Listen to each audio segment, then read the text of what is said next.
What if the bed you are lying in isn't empty when you fall asleep, but only chooses to press back when you finally stop moving? What if the peephole shows a hallway that isn't yours, and the person outside your door is you, only older, only tired, only waiting? Hotels are supposed to reset themselves by morning, fresh sheets and a smile at the desk. But you and I both know some rooms keep what we leave behind, don't they? I promise a room-to-room tour of dread, eerie maintenance logs, doors that latch from the inside while you're outside, mirrors that show a corridor you have never walked. Each tale slips a new key into your palm, and every key opens more than a door. Which story will crawl under your skin and unpack its suitcase, and which one will make you leave a light on in your next hotel just to see what it keeps away? If you're ready, take a breath and don't check the closet yet. Tell me in the comments which detail hit you hardest and why. And if you've ever felt a mattress breathe beneath you, I need to know I'm not alone. Okay? Story 1. Room 409 never checks out the latch on room 409, clicks shut while I am holding the only key at the front desk, and I have not left my chair yet. I freeze with the keycard envelope warm in my palm like it has been tucked against the body, not sitting in a drawer. The security monitor above the printer shows the fourth floor hall, empty and gray, but the audio channel hums like an ice machine learning to speak. I tell myself it is a storm bending the building just so, making metal kiss metal. Then the elevator panel skips to number 4 again, and somehow that feels like a decision, not a malfunction, doesn't it? It is the graveyard shift at a floodlit highway hotel, the kind with cereal dispensers at breakfast and a motivational quote stenciled above the lobby fireplace. The carpets have sucked up more moisture than a sponge, and a lavender cleaner, housekeeping love, sits heavy in the air, like a store sample someone sprayed and walked away from. The thermostat behind the desk rattles, as if a coin is trapped in the vent. When the front door slides open for a lone gust of rain, cold air edits the smell into something sharper and false, like perfume worn over smoke. I am here as a relief night auditor. 2 weeks, maybe 3, until the manager's cousin gets out of his mysterious training and returns to change passwords I will pretend not to have written down. I need the hours. I need the tip envelope and the little bonus promised if occupancy holds at a full 100% by 4 in the morning. My landlord does not accept rain checks. My sister's pharmacy app counts pills like a clock. I could quit, but where would I sleep then? And how many of you know that feeling in your teeth when money runs low? The property management system flickers. Every room shows green for clean and red for taken, a Christmas stripe that never quite matches the real building. 318 is angry yellow for stayover. 216 still owes for snacks. 409 reads occupied, but there's no name, no card imprint, no folio, no note, just a blank field and a timestamp that keeps sinking forward like a heartbeat. The paper key card envelope assigned to 409 is blank and warm. I turn it over. There's a faint imprint of a number for 09, like pressure has pressed it from the other side. The printer coughs out a security test sheet with the time coded 308, and the number 4 is printed slightly lighter than the others. The lobby phone rings once every hour on the hour. No caller ID. When I answer, the only sound is breathing so close I can hear the nose whistle. The first time it happened, last night, I hung up and sanitized the receiver. The second time, I told myself it was an open line in a storm somewhere, a drowned switchboard still thinking. Now, when the ring sneaks up, I raise my hand to it like you do to a dog that may bite. The line opens. Breath, not human effort, not a prank laugh. Somewhere between wind and practice. I put it back gently like it might bruise. My manager's log says 409 is down for maintenance. A note in block letters reads DNR, which here means do not rent, not resuscitate, though my pulse hears it a different way. The maintenance column says Luis inspected the deadbolt last week. Beside the note, a slanted signature spells my own name, dated the day I was doing laundry at home and listening to rain roll off the gutters. I blink at it the way you blink at your own face in a too bright mirror. Maybe I signed something during orientation that they cut and pasted. Maybe I am losing track, like numbers do when they get chased. A man slogs out of the storm as if the parking lot is a river. He is 40-ish, cheap suit, umbrella torn like a black throat. His shoes leave a dark trail that shines under the lobby spots and then brims over the edges like a map of small countries. He begs for a room for one night, says the interstate is closed and he has a meeting at 7. We have one room left. The system says we do not, but the math says we do. I weigh the bonus. I weigh the humiliation of telling him to sleep in his car. I weigh the DNR note that looks like a dare. I assign him to 409 and tell myself that if the lock misbehaves, I will swap him to a housekeeping unit. A trick we do sometimes when a water line screams. The elevator chimes. The display lights 1, 2, 3, then stops dead, number 4, then blinks to 5, a cheap magician's flourish. We both pretend we did not see it skip. I give him a towel for his shoulders. He thanks me with the relief of a person surprised by mercy. When the doors close on him, I catch my reflection in the stainless steel and see a thin person with responsibility eyes. I hate that look. I always sound older when I have to use it. I open the ledger for the night audit pre-check.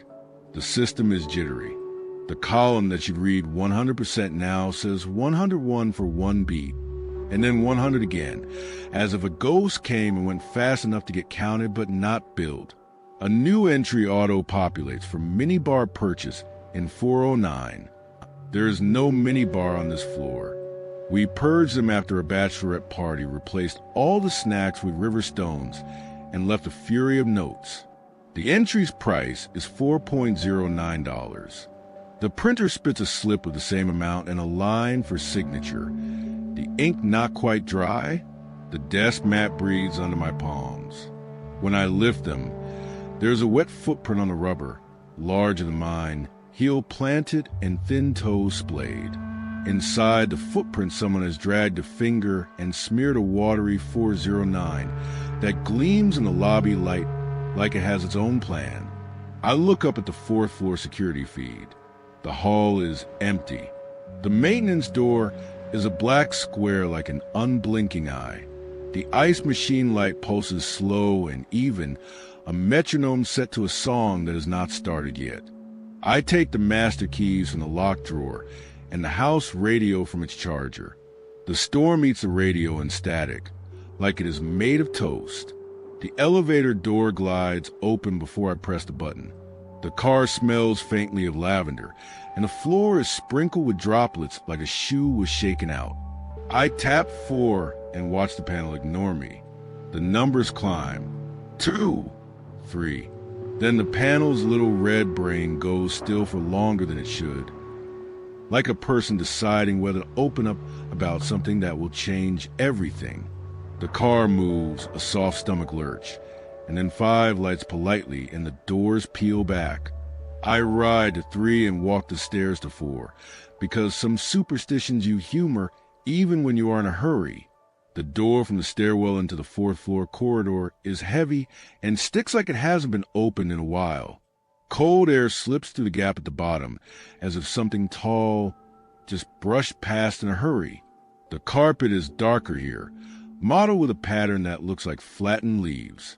My shoes squeak once and then fall silent, as if the hallway swallowed the sound and filed it away. Room 409 is at the bend where the corridor turns. Its number plate sits a shade out of alignment, like a smile that does not involve the eyes. The lavender smell is strongest here, undercut by a metallic chill like coins pressed against gums. The key in my hand deactivates when I hold it to the reader, a little screen flashing red, as if embarrassed.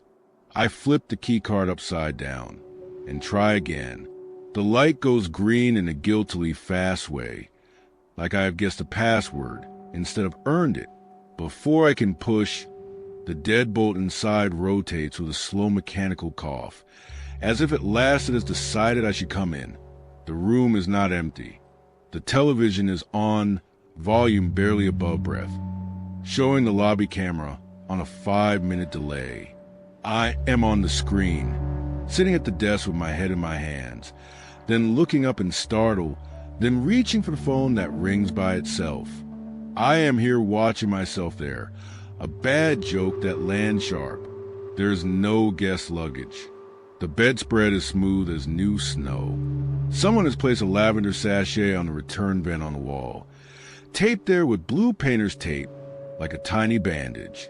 The phone on the nightstand rings once. I do not want to answer. If you know, you know. I pick it up anyway and say hello like an apology. My voice answers me. Do not leave the ledger open.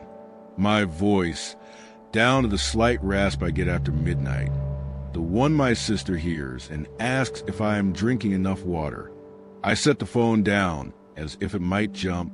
The TV shows a version of me get up from the desk and walk to the elevator, the minutes not matching what my watch says. I step backward until my calves touch the bed. The door swings shut as if a sigh pushed it. I catch the latch with my foot, and the metal lips close on my shoe at the instep. The pain is quick and precise. My eyes water. The door pushes like a tired friend, and I lose the moment and it latches.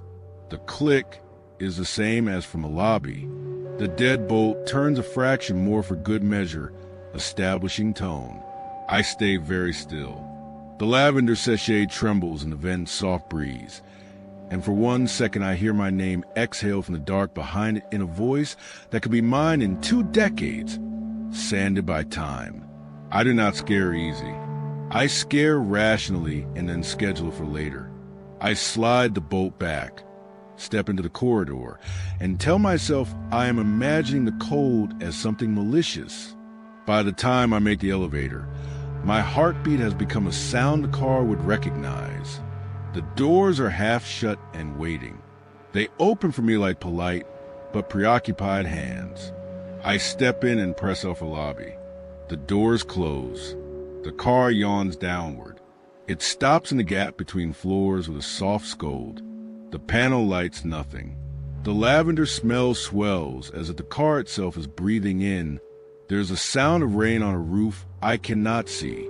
The speaker crackles, but no voice answers when I push the emergency call. The car shudders like a horse annoyed by a fly. For a moment I am convinced there is an extra person in here with me, standing too close the way anxious people do when the world narrows. I talk anyway, because that's what you do when you are alone and need to hear a human. I tell the out loud air that the car is going to move now. I tell the air it does not get to keep me. I tell the air if it does not let me out, I am going to write it up on a safety form with a lot of underlines. The car sighs and reluctantly drops to the lobby. The doors part with the stiffness of a person rising from a kneel. I step into real light like a swimmer, remembering the rules. Back at the desk, the PMS has made itself too helpful. A reservation has auto-created under my name. It assigns me to room 409 with my home address and a rate plan called staff lodging that I have never seen before. The system also shows a ghostfolio item that must be resolved by the time the audit runs at 4 o'clock, or the balances will auto-post to the staff account with the most recent signature. The clock reads 3:47. I reach into my pocket for my apartment keys and instead pull out a folded slip. It is a mini-bar receipt dated a week ago, coded to 409, signed in my hand. The total is 4.09. My stomach drops in a way that feels old, like an elevator that has done this before. I smell lavender, though the vent behind the desk is just a rectangle of plastic. Still, the front door whispers open. Nobody walks in. The bell cart squeaks softly like a toy waking up and then goes still again. I try the radio again. Static. I try my cell. No bars. I call the manager on the lobby phone, and it rings into a chirping void that makes me think of a bird in a hollow supermarket at night. The lights dip and return with the sound of the ice machine, downstairs emptying itself in a single depressed sigh. 3 rooms called down to complain. The TVs have all jumped to the lobby feed. The printer throws paper like confetti and then jams, a cruel party trick. I comp the 3 rooms. The act hurts. There goes the bonus. There goes the illusion that the day manager will thank me. Consequences first, pride later. The system soft locks, forcing the choice I have been ducking, to run the audit. I must mark 409 vacant, or I must check someone in. The ghost folio sits like a mouth that will not close. If I mark 409 vacant, the audit may crash, which my manager calls catastrophic with the glint of a person who has never eaten catastrophe themselves. If I check in a stranger, I may harm them. If I check in myself, at least I know who I am hurting. The walk-in guest umbrella leans against the bell cart, black and torn, dripping slowly from a height that suggests someone taller than the man I saw. I pull it away and set it in the housekeeping closet, but when I return, water still patters onto the cart shelf from nowhere, collecting in a puddle that widens like a pupil. The puddle crawls toward the edge in the shape of 409. I dab it with a towel like it is bleeding. The towel doesn't take it all. Some patterns refuse to lift, no matter how many passes you make.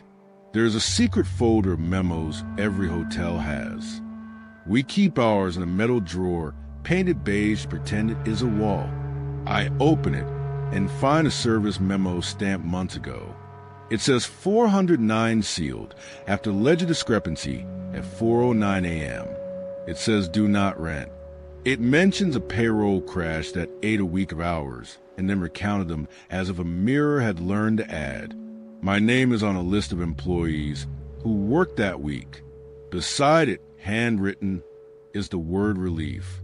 There's a coffee ring on the page like a deliberate clips. For a minute, I wonder if this is a maintenance prank.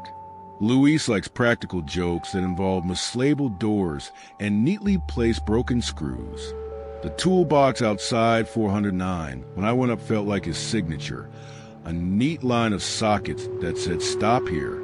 Also, the headache rising in my temples is the kind that a carbon monoxide detector could measure. These are reasonable explanations in a storm. They hold for exactly as long as it takes to check the CO monitor by the desk and see the reading is normal. Then call Luis and get an auto text reply from a time clock with his GPS ping 12 miles away. The cleaner smell track's wrong too. It isn't strongest near a supply closet. It flares at the return vent, like something breathing out. The hourly ring chimes a minute early. At 4:08, the breath waits. Then my own voice slides in, calm the way I try to sound when calming other people. Balance it by entering. I end the call and watch the red light keep pulsing like a heart that has fallen out of step. I look up at the lobby clock and hate it, because it tells the truth. 4:08. 4:09 do. That is the tick the night lives by. I check myself into 409. I do it fast because if I do it slow, it will grow legs and chase me.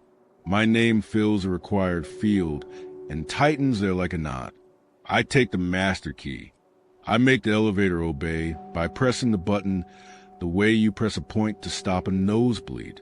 The car opens and waits patiently, like a teacher who has seen it all. The ride-up lurches and smooths.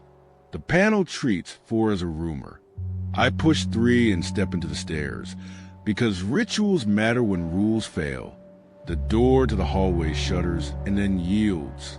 Inside 409, the television shows me entering the room last week. I recognize the shirt, the same blue I am wearing now, because I own 3 of them like math. The me on the screen set a lavender sachet on the return vent, tape ready in one hand. The maintenance log on the desk is open to a page with my crooked signature written twice, once with my right hand and once shakier with my left. My mouth goes dry. I do not remember this, but my hands do, judging by the way they start to ache in sympathy. The air unit kicks on. The lavender sachet lifts on the vent a tiny fraction, as if it is nodding. The phone on the nightstand does not ring. It exhales. The return vent exhales with it. Whisper becomes word. Word becomes my name. I look at the door. It anticipates and clicks the extra latch, like it does not trust me not to change my mind. At 4:09, the elevator somewhere nearby stops between floors. You can feel it in the building's bones, the way you can feel a person pause in a story right before the part they do not want to tell. The mirror above the dresser shows a warped version of the lobby, the angle wrong. The bell cart closer, the pool of water beneath it wider as if it has traveled forward in time and refused to return. The TV switches to the elevator camera, without me touching the remote. The doors are open to a knot floor, a sliver of wall, and the accordion ribs of the shaft. The panel flashes 4, then 0, then 9 in a slow cadence that the ice machine downstairs seems eager to copy. My hands shake so hard the master key clicks against my knuckles. If the room is a ledger, I understand the math. The only way out is to balance the entry that brought me in. Everything has been backwards since I touched the key. The envelope was warm on the coldest night. The elevator counts wrong in a way that is too neat to be an error. The key works upside down. The TV plays the lobby in a delay that feels like a reverse replay. Even my signature appears in two hands, like a mirror trying to be honest. So I do it their way. I hold the key card upside down and slide it into the door reader until the light goes green. I reach for the TV remote with my left hand first, then use my right to push the menu arrows backward, stepping through channels like stepping quickly down a pitch-black stairwell until the lobby feed runs in reverse, people moving in uncanny rewind until the desk looks empty. I pick up the maintenance log and sign the line where my name waits with my left hand, a messy echo of my right hand's neat habit. The pen spits a dove ink like a final period on a sentence I do not want to end. The door unlocks with the sound of a knot untying. The lavender sachet flutters, as if someone sighed in relief inside the wall. I step into the corridor. My watch crawls to 4:10. The elevator resumes like someone pressed play. I ride it down. It stops at the lobby and thinks about opening, and then opens, as if reminded. The printer whirs back to life and pushes out the night audit report without smearing. Clean columns I set of tea finally lined up. At the desk, the PMS now shows the night balanced. No ghost folio. No red flags.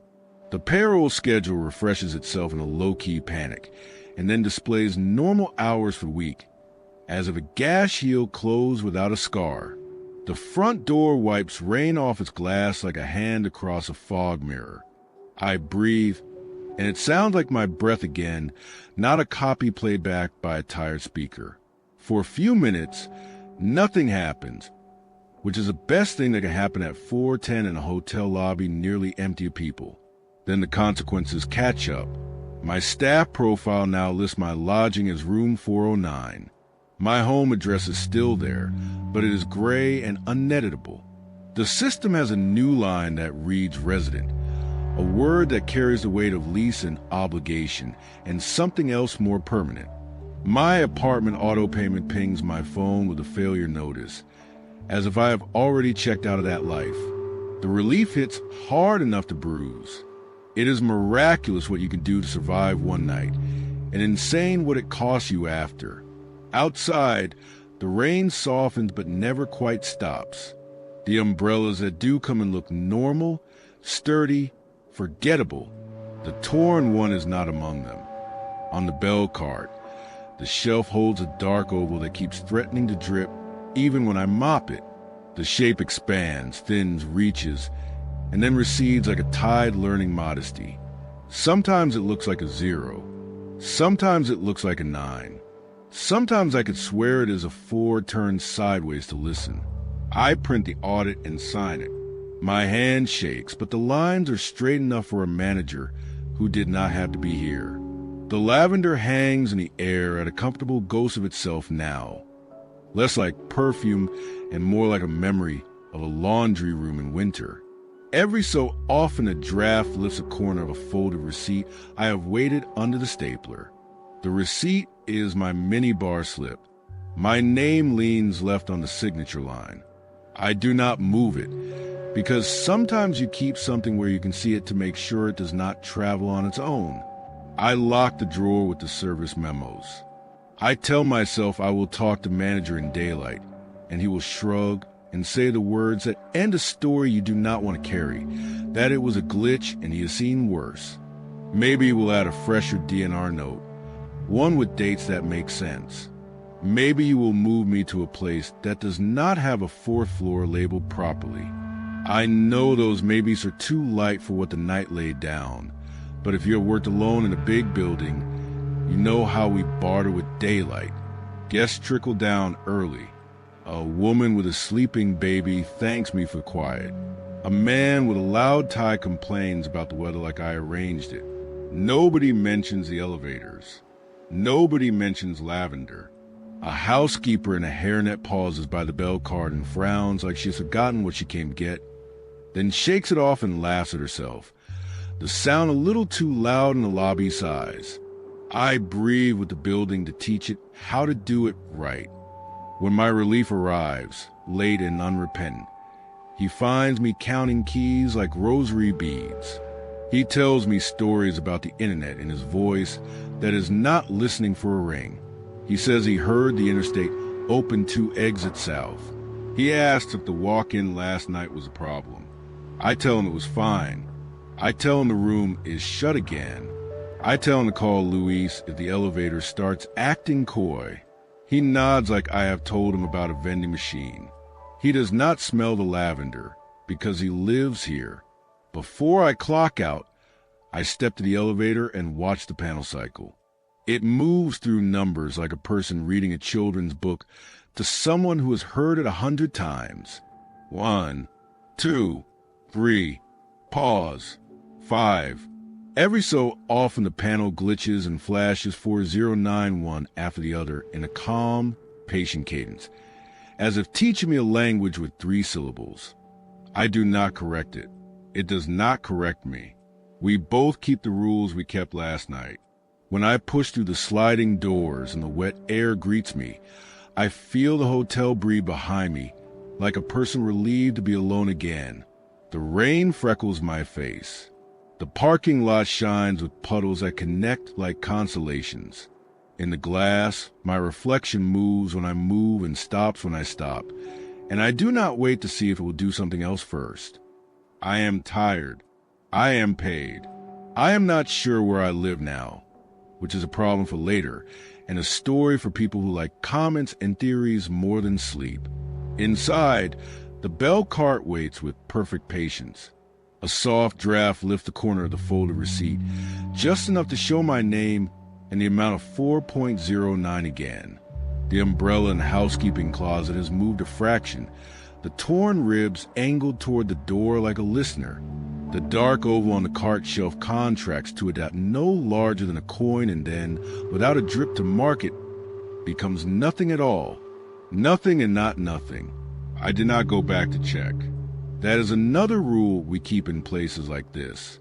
If you ever check into a hotel and the elevator refuses to show your floor, do not ask it twice. If the key card lights green only when you hold it upside down, consider that an answer, not a fault. If the lavender in the air is stronger near a vent than near a cleaning cart, you can still stay, but you should not assume you're the only one doing the staying. I know how it sounds. I also know the smell of a ledger that has learned how to breathe. Some rooms hold you kindly. Some rooms hold you like a question. Room 409 likes to balance. It has a sense of fairness that lives at the bottom of throats and in the corners of old receipts. It will return what you leave, eventually, in its way. It will also keep a copy for itself, because copies are the only way a place like this remembers faces. If you decide to stay, set your watch 5 minutes slow and your signature to slant left. Pack extra lavender, and keep your umbrella where you can see it, just in case someone taller than you comes looking for shade. Story 2. The elevator that stops between floors, the elevator stopped even though I had not pressed a button, and then something inside the control panel knocked like knuckles on a thin door that really wanted answering, didn't it? I was a traveling nurse rolling a carry-on that rattled like pills in a bottle, dead on my feet after a double shift and 6 hours of interstate. The lobby smelled like lemon and wet carpet, a budget hotel that did its best. I only needed a few hours before orientation at the clinic down the road. If I missed it, the agency would bounce me to the bottom of the list. Reliability is currency. Sleep is debt. I told myself I would pay it down upstairs if the building cooperated tonight. The building had opinions. When I tapped the call button, the bronze ring hummed, and the up arrow blinked with a faint, irregular pulse. On the panel inside, a row of numbers waited their turn like polite strangers. A small, lonely bee sat at the bottom. The clerk had said there was no basement. Storage only, nothing for guests. Yet the letter breathed a little light, as if it did not believe him. My reflection on the panel arrived a half-second late, and looked like it was still listening, which is not a face you want to see when you are alone. The doors slid together and smoothed the lobby away. The car lifted, a gentle throat clear. 2 lit, then 3. Then the glow stalled in an unmarked space, neither floor nor not floor, a pause with no number. The motor quieted like a person deciding not to speak. In the hush, I heard the clock in my head say 2:59 and stick there, a single bead of sweat that would not drop. Then the knock came from inside the panel. 3 beats like a patient tapping a chart. I rolled my shoulders and did what any night shift person does with a problem. I tried the emergency phone. Static breathed in my ear. When the noise settled, I heard a whisper that sounded like mine after 12 hours on N95 and coffee, low and hoarse. Do not get out yet. The line clicked once, like someone putting a finger over their lips, and then died. I put the receiver back gently. It is strange to hear your own voice when you have not decided to speak, isn't it? The ceiling vent rattled. Warm air sighed through it. Too human for climate control, too soft to be the storm. I looked up and thought of whispering into a cupped hand. Ozone pricked the back of my tongue, like licking a battery on a dare. I told myself the smell of metal meant nothing, except that the elevator was older than the front desk smile. I told myself I have handled worse in supply closets with dead overheads and a blood pressure cuff that thought it was a snake. I pressed 4 because that was me, room 414, clean enough to pretend. The panel flickered like a cheap candle. 1 lit, 2 lit, 3. Then the unlit space again, a missing tooth. The bee breathed a little, as if the elevator had lungs and a preference. I pressed the door open. Nothing opened. My breath sounded too loud in the little box. When the car shivered, I braced like it might drop, and then scolded myself for priming my body for a fall it might never take. I slid my fingers in the gap where the doors kiss and pried. The metal yielded a fraction. A stencil of concrete peered back, rough and indifferent. No hallway, no carpet, a wall that did not care. In that slivered darkness, the air was colder by 1 degree, which is enough for anyone who works nights to notice. I let the doors close and told the elevator out loud that it needed to get over itself. The panel failed to be offended, which made it worse. I pried again, Because repeating a bad choice sometimes works if you add hope. This time the gap showed a corridor, but wrong. The exit sign across the way read ticks in red letters, as if I had remembered it backward. The carpet looked like someone had peeled it up and laid it down, so the pattern ran the other direction. I leaned my face to the opening to smell the air and caught lavender cut with dust, a cleaning day on the wrong calendar. In the instant I blinked, the corridor vanished and the gap filled with darkness like a mouth closing. I slapped the red alarm button with more force than it deserved. A bell should have split the air. Instead, a lullaby tone played, sweet and patient. The kind of tune that makes your eyes go heavy before you realize you did not consent. I wanted to live in a world where an alarm is a demand, not a suggestion. I wanted this car to be a machine again. There was a storm outside, sure, and the front desk had warned me the power was touchy. But lullabies are not standard for emergencies in any electrical code I have ever met. I thumbed my phone. No bars. The battery icon stared at me like a pupil that had dilated too far and given up. The red help button on the handrail blinked like a baby heartbeat. I hit it and waited. A minute passed inside the same minute. The panel numbers flashed through a small crisis. 1, 2, 3. Then nothing. Then 1, 2, 3 again, as if it were practicing. The bee warmed to a steady glow that felt like a suggestion wrapped as a favor. The vent above me sighed like a person trying not to laugh. The clerk's number was taped inside the cabinet behind the panel. I should not have known that, but I saw it when the doors were slow to close earlier and the panel sat ajar. Nobody's problem at the time. I punched it into the emergency phone like a thief. On the third ring, the desk answered, just a man's exhale on headphones. "Power stable," he said. "The storm broke to the east. You are the only car misbehaving. Try to relax." The word relax did not belong here. I thanked him anyway. People say what they can when there are only words to send. My reflection on the panel caught my eye again, a second behind. I smiled at myself because otherwise I would grind my teeth. The me in the mirror did not smile until my mouth was already tired. When she did, she looked older by a year, a shadow smudged under the left eye that was not yet on my face. She mouthed something I did not hear. I leaned in. The cheap brass gave me a funhouse widen, and the panel fogged with my breath that belonged to both of us. A small folded note slid under the door without a gap to allow it. It lay against the seam like a leaf that had learned to be patient. I bent to pick it up and felt heat against my palm as if it had been under a lamp. Balanced at 3 o'clock, the note read in block letters that refused to be anyone's. Beneath the words, a faint print of button looked pressed into the paper, a circle with a notch like the B. The paper tasted dusty on my tongue, the way old files taste when you breathe too shallow and pay for it with a cough later. My watch had been skittering all day, insistent about being 5 minutes fast. Now it was 2:59, and no amount of tapping woke it into the hour it owed me. The second hand twitched forward, then back, then forward, then settled on the tip of the minute marker like a bird that could not decide which branch belonged to it. The emergency light in the ceiling hummed a sound you only notice when everything else has gone quiet. I told the air I did not have time for this. The air told me nothing at all. The vent answered instead. The warm breath earlier sharpened to a steady whisper.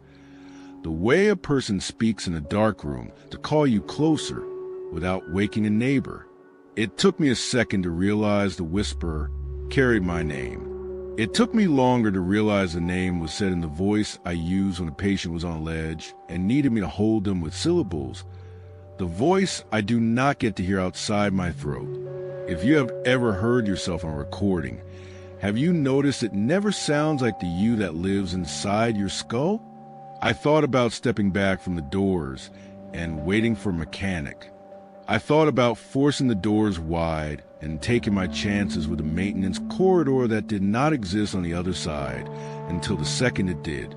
If I stayed and the elevator decided to move, I could arrive somewhere real. If I left and the corridor was a trick, I could put my ankle into a space that had not chosen to hold weight. Also, my orientation was in 4 hours, and I smiled at myself for thinking of work inside a box that might forget me. The doors breathed and parted by an inch, then 2, then 4. The gap did not show a landing. It showed a gray corridor that did not match any floor I had walked. The paint was the color of nightmares you forget on purpose. The fluorescent hum was a step off from the one inside the car, a harmony that made my teeth feel crowded. From somewhere out of sight, water dripped in a patient metronome. I did not look back at the panel.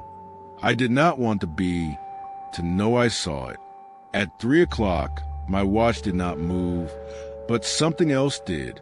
The car shuddered and decided, the way a body does when it stands too fast. I stepped through the opening because a choice that cannot be undone is still a choice, and I would rather be the person who moved on purpose than the person the box chose to keep. As my foot left the threshold, the elevator doors closed with a soft, satisfied kiss. I turned in time to see my reflection and the brushed steel finish almost catch up to me before the seam erased her face. The corridor was cooler than the car, a refrigerated calm. The walls bore scratches, as if a patient had counted days here with a key. Numbers repeated in shallow grooves. 2, 3, 2, 3. An argument that never mentioned 4. My breath smoked once, and then learned restraint. Far down the hall, an inverted exit sign glowed the wrong way around. Red letter spelling ticks like a tongue caught between words. The carpet underfoot felt newer than the hotel, the way skin feels tight under a fresh burn. I kept my hand on the wall, so the building would know I was not pretending I could float. My carry-on wheels resisted the fiber, as if the floor had a preference against rolling. Halfway to the wrong exit, I noticed a laminated schedule taped crooked to the wall. The clinic logo I was due to meet printed at the top. Orientation at 7. My name spelled correctly for once.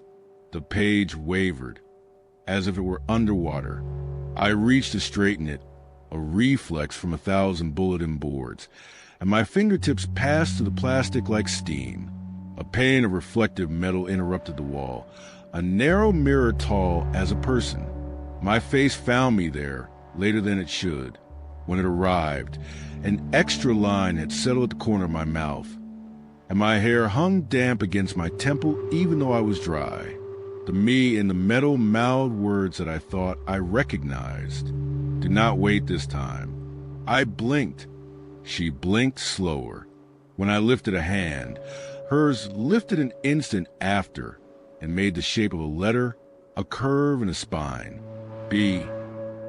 The vent over my head sang that lullaby tone again, softer, almost kind, the song that loops in a quiet ward at 3 a.m. when machine wants to be obeyed. The corridor bent, and as I rounded the corner, the air pressure nudged my shoulder like a nurse in a crowded hall saying move. The sound of water drips counted the same small space between them as my heart did, a call and response. The whisper from the vent wandered with me, not ahead, not behind, as if the ductwork knew where I was going to go and had memorized the timing. My name repeated once more. Then the whisper reversed itself, syllables folding back like a tape rewound. The vowel of my name pulled inward, then released, then pulled again. The wrong exit sign flickered and died. In its cooling light, I saw a panel set into the wall where a fire hose should be. No handle, no glass, just brushed metal and a circle the size of a coin etched into it, with a small notch at the top. The circle puckered and released like a hell breath. The skin of the panel was warm, the way someone's arm is after they fall asleep under a blanket. I put the pad of my thumb into the circle and felt it accept me. I hesitated, because that is the moment that keeps you human. Basements are where buildings bury decisions. I had been told there was no basement for me. The floor did not care what I had been told. The scratches on the wall leaned into the numbers 2 and 3 as if they were stepping stones, and my gaze avoided the space where it might have been. I had the strangest flash of memory, not a picture, more like the ache of a bruise that reminds you of a doorframe you forgot to duck once. There were other marks on the numbers, smears I almost recognized. A loop and a tail, the start of my signature truncated mid-flourish, as if a person had tried signing while falling asleep and left a slur of ink. I inhaled and the air tasted like iron paper. I understood then why the voice on the phone had sounded like me. I had been here, or I would be here if I waited, or I was here in a version of the hour that insisted on being exact. The corridor keeps what we offer it and returns it with interest. I pressed a circle. The notch at the top rotated a quarter, turned like a lock, surprised to be used. The corridor creased. The line where wall met floor folded the way a book spine learns to bend, and the entire space shifted 2 inches into itself as if deciding to make room. Behind me, the elevator doors reappeared, right where I had stepped away, a mouth that had learned discretion. They opened on a car that was not what I had left. The lights inside glowed steady, dignified. The panel inside wore the numbers in a different font, cleaner, a hotel from an advertisement instead of a map. There was a gap between the threshold and the corridor, just wide enough to ask a question. I did not let it. I chose to jump. My suitcase dragged and caught, but I pulled, and the new car accepted us like we were groceries brought home on a rainy night. The doors read me, then closed, then kissed the scene with enough force to get their point across. My heart did the fast percussion of a code you respond to without thinking. I put my palm on the panel to anchor myself to a thing. The numbers on the panel hunted for themselves, not panicked now, but thorough. 1 lit, 2 lit, then instead of 3, the B exhaled once and dimmed. I understood. The note had said balance it at 3. The elevator had not been wrong when it loved a letter that should not exist. It had been telling me where the ledger sits. Every choice has a counterpart. Every floor has an underfloor. If I looked at the panel like a patient chart, the B was the missing line that makes the rest make sense. I pressed the B. The button warmed beneath my thumb like skin. The car took a centering breath and then rose anyway, as if the basement is not always beneath you. Numbers came correctly now. 2, 3. The hum steadied. I heard, very faintly, myself on the emergency phone a minute ago, telling me in a cracked whisper not to get out yet, and the echo made me want to laugh and cry at once. I stood very still and let the box carry me, and I thought about all the times I wanted a thing and gotten a version that taught me something else. The doors opened to the 4th floor, as if there had never been a question. The hall was ugly and fine, carpet the right direction. Exit spelled like it paid rent. The clock on the wall down by the ice machine said 3:01 in a smug digital red that had never been late to anything. I did not run to my room, but I did not stroll either. I tapped my card and went into a rectangle of light that smelled like detergent and a television commercial. I set my bag on the bed and sat beside it like we were 2 exhausted relatives at a wake. I made orientation on time. The coffee tasted like 800-cup burn, and the PowerPoint clicked through policies that could have been anyone's. I smiled when I was supposed to and nodded when someone said teamwork. When the coordinator checked names against badges, she pronounced mine correctly, the smallest miracle on the list. I looked normal, even to myself, except for the sliver of memory sliding through me like a cold spoon, the shape of a circle with a notch, the sound of a lullaby that refuses to stop playing long enough to let you sleep. At lunch, I went back to the hotel for a forgotten charger.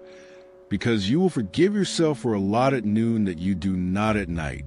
My suitcase, which I had tucked into the closet before I left, wore a new paper tag I had not looped there.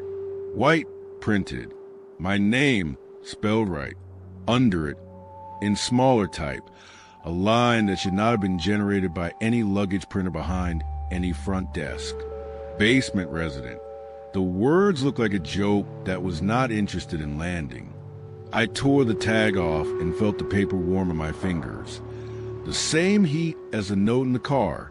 When I passed the elevator on my way out, the panels sat quiet as furniture. The B was not lit. It did not need to be, as my reflection became mine a second late, and then caught up. The letter pulsed once, a heartbeat pressed against a thin wall. I did not reach for it. I did not pretend I had not seen it. I walked to the lobby under the ruinous sun and told myself daylight is honest, even when it lies a little. If you have ever stayed in a hotel long enough, you know the building learns your hours and keeps them for you when you forget. That night, when I returned from the clinic, the clerk asked if the elevator had behaved. I told him it had. Mostly, he laughed as if I had told a story that did not need details. He did not smell the faint ozone tang in the lobby air, because it was as normal. He did not see the way the mirrored panel had started to fog at mouth height. He did not hear the soft baby song hiding inside compressor, the hum you have to have been awake at 3 to catch. I slept with the bathroom light on and the fan humming, because white noise is a promise you make to yourself. At 2:59, in that paper-thin minute that refuses to be spent, I woke with the precise knowledge of the elevator waiting one floor over in the quiet. Patient as a therapist, certain to get me back to the basement if I miscounted. My phone blinked an alert I could not explain, a calendar reminder called balance with no time attached. I slid the notification away and it returned, which made me laugh because sometimes the only other option is to pray. I did not ride that elevator again that week, but I passed it every morning and felt the panel regard me with the manners of a host who remembers your order. The B glowed faintly whenever I came near and pretended to be asleep when others walked by. Once, a housekeeper with a cart stacked like a city paused and frowned at the letter, then shook her head as if scolding herself for superstitions. Another time, a kid mashed all the buttons with the glee of a tiny god, and the car still skipped the B like a secret refused to tell anyone small enough to never keep it. You will ask if I told anyone. I tried, as a story about a quirky lift and the endurance of old buildings and how night takes advantage of tired brains. My new co-worker smiled with the polite distance you keep for travelers. After 3 shifts, the subject settled out of reach, and I let it. You cannot argue a person into believing in pauses. You can only tell them where the edges are and hope they notice when their own reflection starts showing up late. If you ever find yourself in a hotel at 2-something in the morning and your watch refuses the hour while the car refuses the floor, do not tell yourself you have to be brave the way movies want you to be. You only have to be exact. If the emergency phone gives you your own voice, listen to whether you sound tired or kind. If the ceiling vent breathes warm, do not breathe in sync. If a button that should not exist pulses as if it is a throat ready to swallow, remember that basements are not always below you, and there is a version of your walk already making the turn. I still have the charger. I still have the job. I keep the torn paper tag in my glove compartment because it would be worse to throw it away and imagine it showing up elsewhere. Sometimes when I wait at a red light and tap my steering wheel to keep from drifting, I feel the circle and notch against my thumb and cannot decide whether I am remembering the elevator or the elevator is trying to remember me. Either way, we are even for now, which is what balance feels like when you cannot measure it. If you pass through a hotel that is too helpful, do me a favor. Count your floors out loud. Check your reflection for a lag. If your clock clings to 2:59 like a life raft, park yourself and breathe until something gives. Then, if the doors open to a hallway that is yours but the letters look reversed, do not step unless you have already decided who you want to be on the other side. I am not warning you away. I am inviting you to pick the account you want the building to keep. Story 3. The night auditor's ledger, I opened the ledger and found my initials already written beside tomorrow's date. The line steady as if I had slept well before signing them, which I had not, and which I had definitely not yet done. The lobby at this hour sounded like a big animal pretending to breathe quietly. The coffee pot clicked to keep itself warm, a mechanical heartbeat that never learned intimacy. Floor polish scented the air like fake citrus, sweet and a little chemical. Fluorescence buzzed with the patience of bad weather. On screen 1, the empty pool glowed mint. On screen 2, the 4th floor corridor stared back like a throat. I told myself to finish the shift smooth, keep my job, and pay the rent. I told myself rational things because rational things do not bite, right? My manager calls the ledger the hotel's memory. I call it the part that never forgets a mistake. The book is leather, thick and heavier than its pages should allow. Each line a rule about who exists and for how long. Tonight, a neat block of handwriting already sat beneath tomorrow. It was my slanted hand. The number of rooms matched tonight's projections. The column for incidentals had the same quick tick I make when I am tired. A dot of ink in the header had bled into a shape, like an eye, not drawn, just formed, watching without permission. I flipped the page and found a folio sheet that looked blank until I tilted it. Faint pencil had scored it long ago. Check again at 3:17. No initials, no context. Someone's careful whisper had waited under the paper grain for me to notice. The printed audit checklist stared up from the desk with all its squares unchecked, while the cash drawer hummed under my fingers. Count perfect until it stuttered at the end. Off by $13.13. It is a small amount until it refuses to move, and then it is heavy as a decision. The PMS showed a guest folio for a room we do not have anymore. The name was smudged by time. The checkout date read 1977 in a digital font that had not existed then. Every click to close it only reopened the same page, an insistent echo pretending hospitality. The wall clock over the concierge shelf ticked normally. But when I opened the ledger again, it slowed as if the book pulled on time like a child pulls at a sleeve. When the phone rang, I answered out of reflex. No voice spoke, only the scratch of a pen dragging across paper very close to the microphone. A walking guest stepped in out of the storm's leftover damp with the kind of face that expects to be told no and fights for yes anyway. He said he had a reservation for tonight, and that he had stayed here last night without drama. We had been at half occupancy, and my shift had been quiet. I doubt anyone could stay here without me knowing. The PMS, eager to please, retrieved his name and offered up a folio with last night's date printed clean. His signature matched perfectly, big curls and confidence. There was even a minibar charge for 4.09. We do not have minibars anymore. I could have turned him away. I did not. I said the polite thing and made the card, and the key printer spit a tiny strip that read "Welcome back." He smiled like the world had remembered him on purpose. The ledger, which had been still under my palm, ticked once in its spine, the way a person does when they hear their name spoken softly across a room. I wrote the guest initials on tonight's page, looked down, and saw them already there, one line above where my pen hovered, as if I were running late to my own hand. He went to his room. The elevator swallowed him without counting four. I breathed. I told the book to behave. It did not.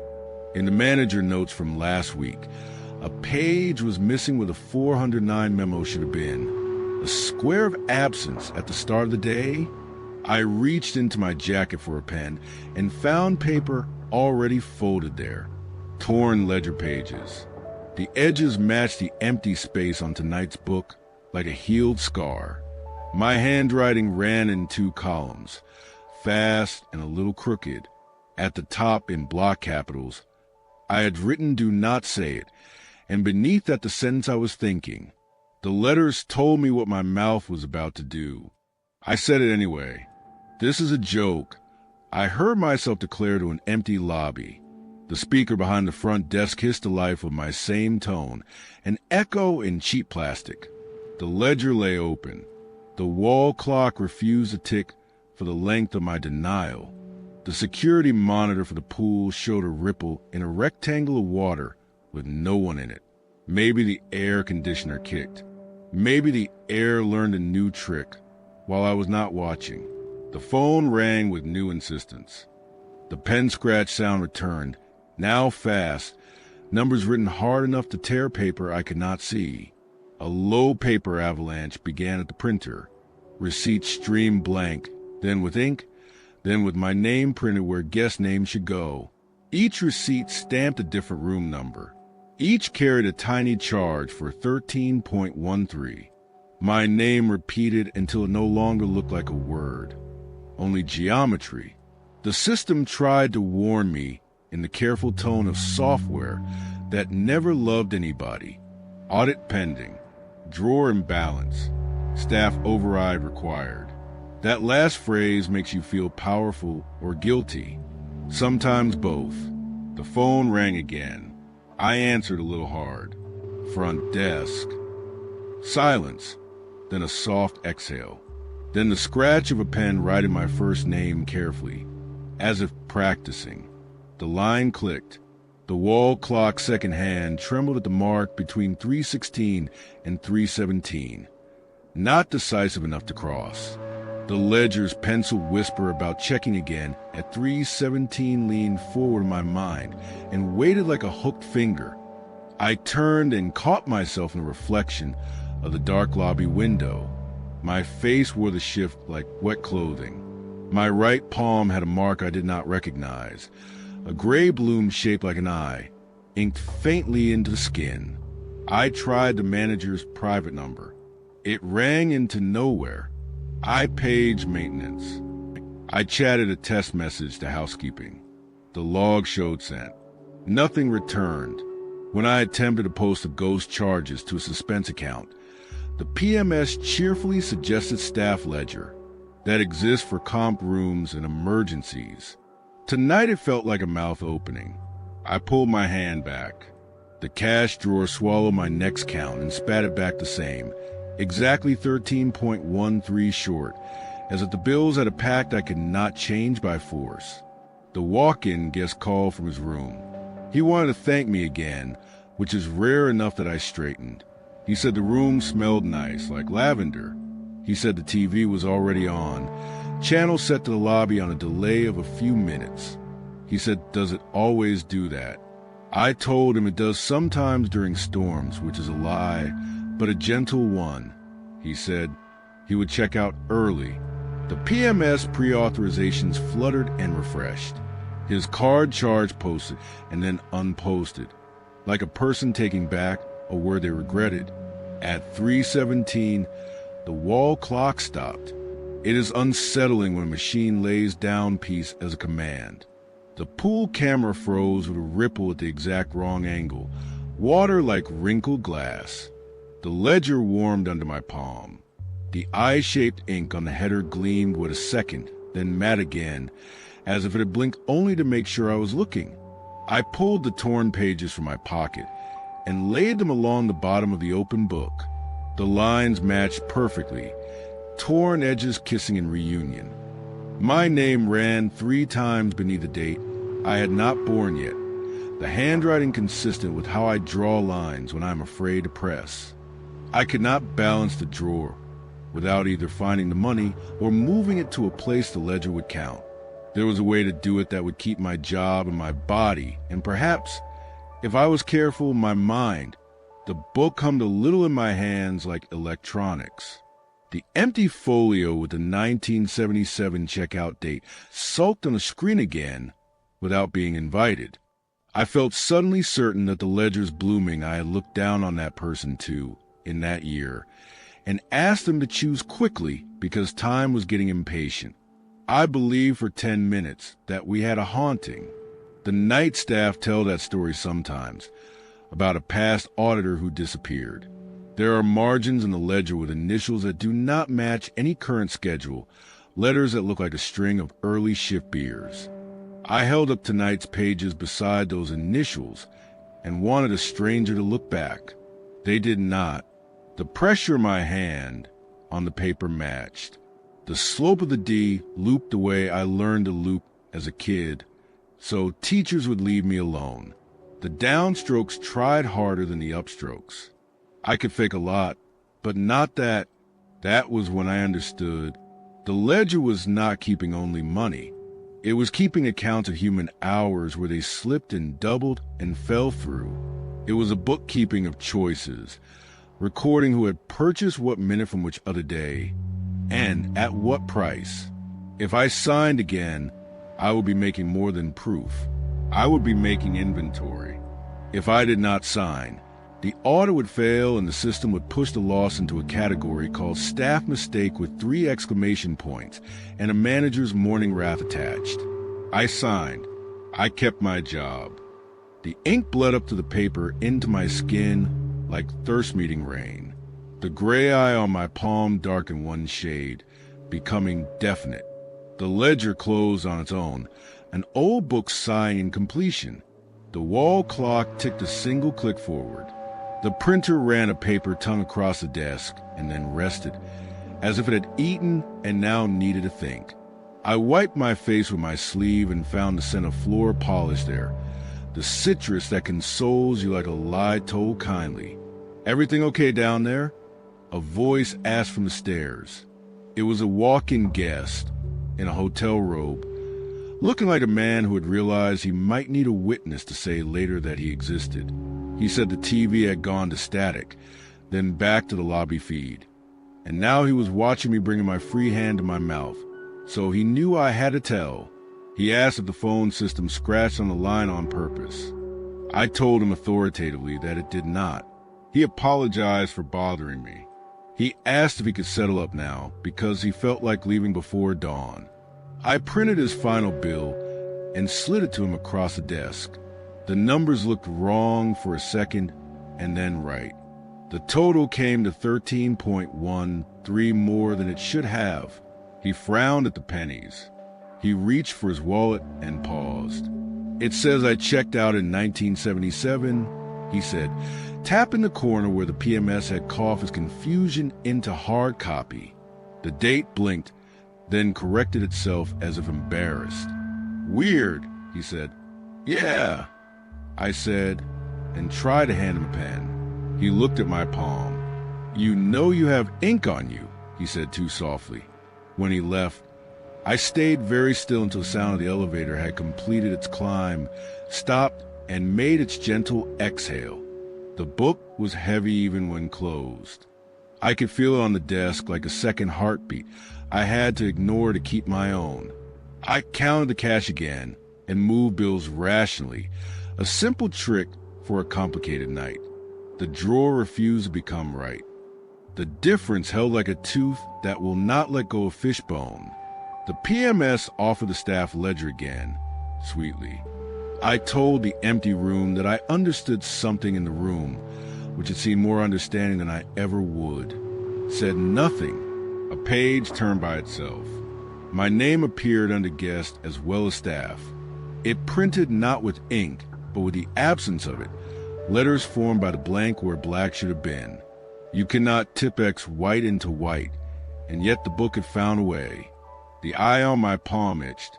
The clock over the concierge shelf trembled at 3:17, and then stopped again, unwilling to announce itself wrong or right.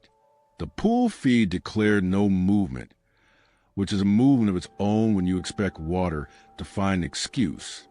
I did not want to feed the staff ledger with a guess, but the drawer would not balance without a sacrifice. I took my employee ID from the lanyard, plastic bent from too many doors. The PMS reader stared up with his mouth open, a slot that swallows and decides what you get back. I told myself I was moving the charge in a clean way, a line item against my hours that would be returned in a paycheck trimming, a weekend loss, even a lifetime found. I told myself things I could live inside. Then I swiped my ID and watched the machine approve the payment like a small bow. When the card posted, the ledger pages flipped hard enough to stir a little wind that smelled like old paper and soap. The book opened to the back where no one writes. A column waited there for forms of residency. Permanent resident printed in the same neat block that had whispered 317 earlier. A line beside it, empty and expectant. The clock had not moved. The pool forgot ripples forever. The printer waited with a mouth full of nothing. "No," I said, and heard two identical voices say at once, mine in a tired version, not yet me. I did not sign that line. The book did not force me, but it leaned toward me like a sleeping animal drifting as its muscles ease. I slid a ruler under the page to see if the press of letters from earlier had left any impression beneath. At the angle, light behaved. I could see, faint but there, the fossil of my name already impressed on the paper, a signature long made and no longer wet. The ink on my palm throbbed once in the rhythm of the slow clock. I understood the loop then with the clarity of a person hearing their own blood. This was not my first signing. I had bought this hour before with the same card, in the same voice, in the same fear. The ledger does not haunt. It balances. It recycles whoever will agree to be recycled. It irons the shift wrinkles that make nights long, and in exchange it takes a thread from your sleeve. The 1977 folio was not a relic. It was a precedent. Anyone who signed when time was sticky became an entry the next person could find and misread as history. There is a way to escape that is as elegant as math and as petty as shopping. The drawer was off by 13.13. My card had paid it, but the ledger had not credited the payment to the right account. The staff ledger swallowed but did not distribute. I went hunting in the menu for an option no one uses because it is embarrassing. Pay folio with ID. It exists to help managers cover a guest bill when the guest has no wallet and the company chooses benevolence. It requires a double signature and a supervisor code. The code glowed on a sticky note under the keyboard tray. A kindness or a trap. I typed the code as if it were a prayer. The PMS asked for agreement. I agreed with the speed of a person who knows a window is closing. The reader blinked. I swiped my ID again, and in the corner of the monitor where small numbers dream, 13.13 slid from staff ledger to disputed cash drawer to drawer balance. The ledger put weight back into the air, with a sound like a book calmed. The wall clock ticked on into 3:18 as shyly as a child asking the thing is really over. The guest receipt printed with the correct date. The 1977 outstamp vanished. The printer spat one last strip of my name and the word resident, then hissed and cooled. I refused to look at the word and taped it at the bottom of the drawer, where I would not see it unless I looked for it. The eye on my palm faded 1 degree, not gone, but less assertive, like a pupil in sun. I closed the ledger, slid it onto its shelf, and let its weight be what again. Dawn is different in hotels. It arrives through doors not built for dawn, through parking lot glare and toast smell. My relief came in late with an apology. He did not mean, and an iced drink too colorful for morning. He asked if the system behaved. I said it ran like a dream, and watched his face to see if he heard me correctly. He did not. He took the chair and scrolled headlines. He did not look at the book. People who are not held do not look at locks. I cleaned the desk because clean is a word you can prove. I took out the trash. The bag swelled with paper strips printed with my name. Tiny carbon copies of an argument I had won. The elevator opened on the lobby with a small sigh, a sound that had learned to be a lullaby or an alarm depending on who listened. The pool sat quietly and refused to reflect anything except sky the color of milk. I held my palm up to the morning light and saw the inked eye wink once in the reflection on the window. In the naked skin, it did not move. In the glass, it did. I slept in the afternoon and dreamed a ledger page that tolerated erasures until the paper wore thin as a leaf and still held all its letters. When I woke, my palm looked normal enough to order lunch without explaining myself. The only trouble came when I tried to write my grocery list and found my hand choosing to curl letters into the shape of my name on the wrong lines, like a habit learned in a hurry. I wrote it straight again and again until the loops obeyed. You will want to know if I told my manager. I did not. I am not brave in that specific way. I am brave in a way that finishes a shift without making the next person flinch. I am brave in a way that resolves a number, because a number will not hug you back. I kept the torn pages like a person keeps a photo they refuse to put in a frame.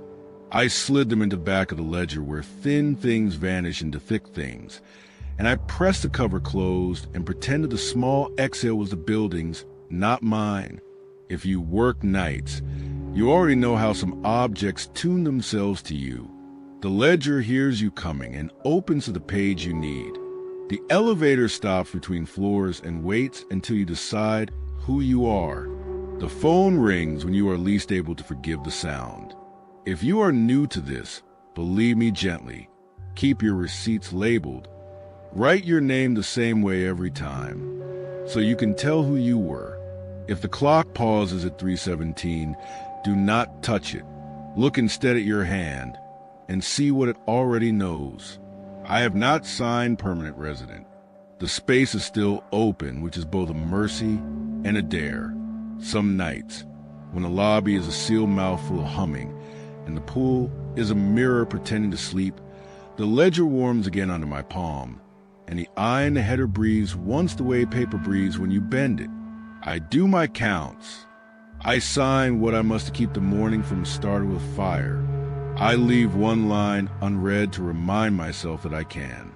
The walk-in guest sent a postcard a week later with a picture of a coastal motel and the word still traveling. Thanks for the help. The cancellation mark smeared his last name into something like mine. The back smelled faintly of lavender, even though the picture showed dust and a sky without weather. I taped it inside the drawer where the delicate strip that Reed's resin could gaze at it and learn about leaving.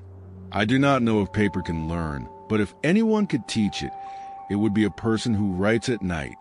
If you ever open a ledger and find your name already there waiting, it does not mean you are doomed. It means someone in your shape has learned to write early. If the cash drawer is off by 13.13 and the system offers your own account as a mouth to feed, do not be insulted by how easy it would be. Move the charge where it belongs, even if the road there is ugly. If an old folio tells you a year that makes no sense, do not blame the year.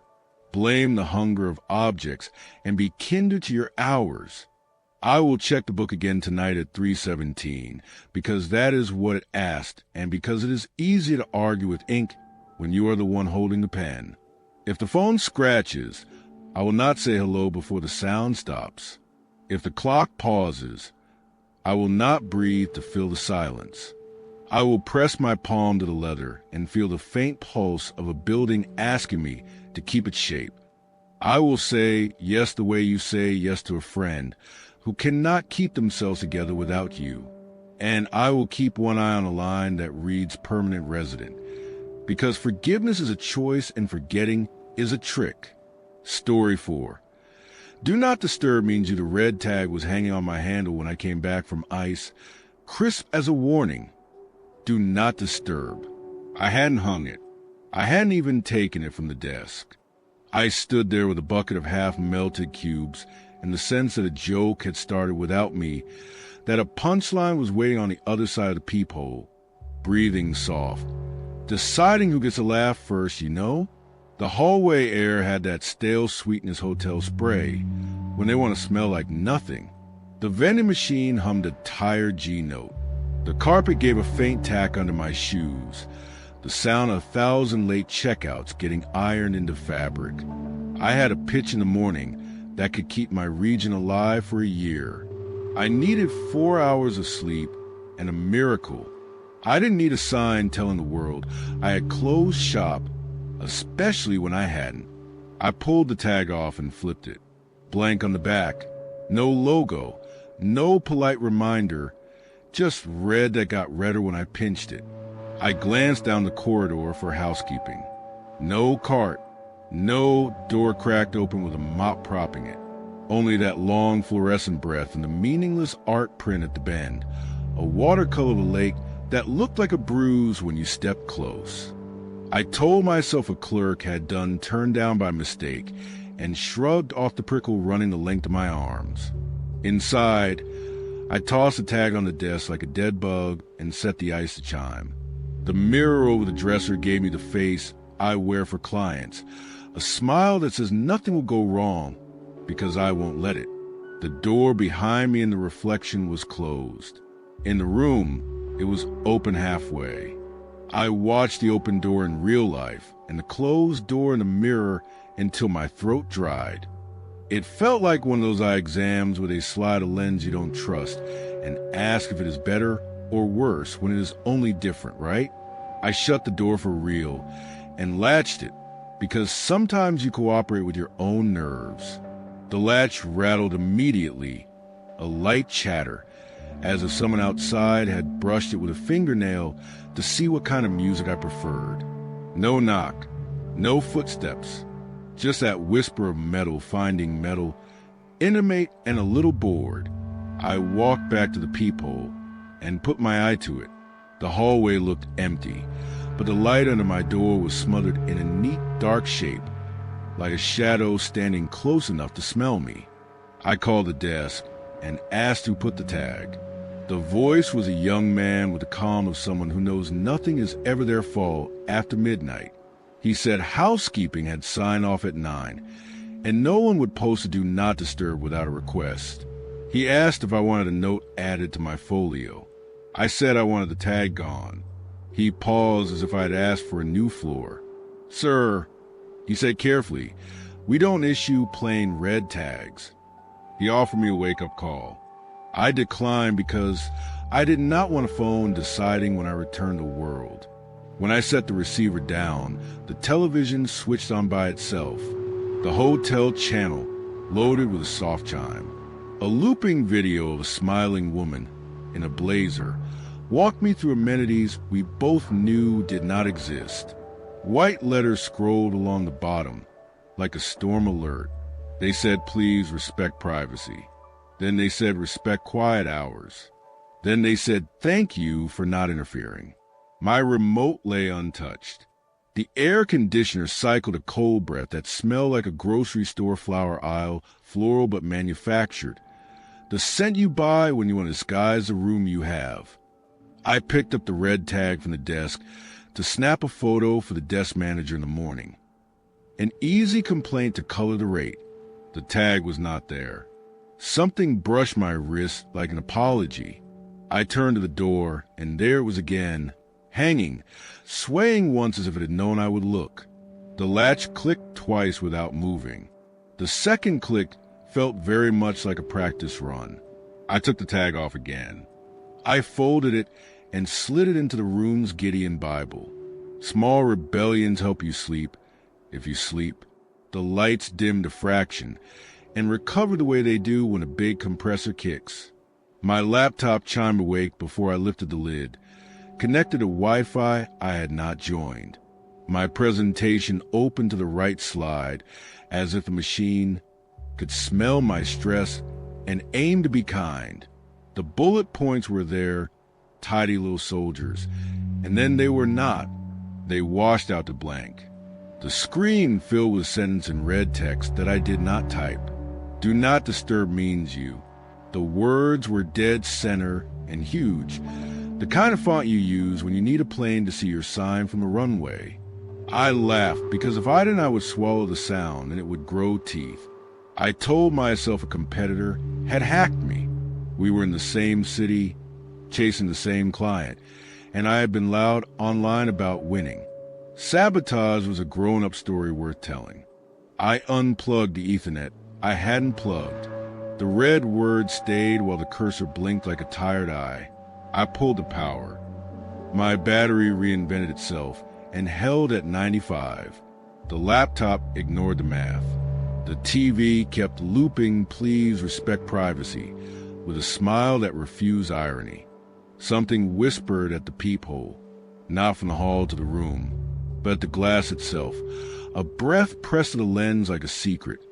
The words shaped for me alone. Do not disturb. Not angry. Not pleading. An instruction. I took a step back because sometimes obeying your ankle helps your brain. I set my palm on the door. It felt warm, like someone had recently leaned their back against it. The latch chattered again like a small animal trying to learn a trick. I had the sudden image of a hand very close to mine on the other side, mirroring, learning the shape of my patience. I pulled the chain and swung the door inward fast like a magician's reveal. The corridor was empty, of course, because the world enjoys simple ways to make you question yourself. Only the vending machine end light, and the painting's bruised lake.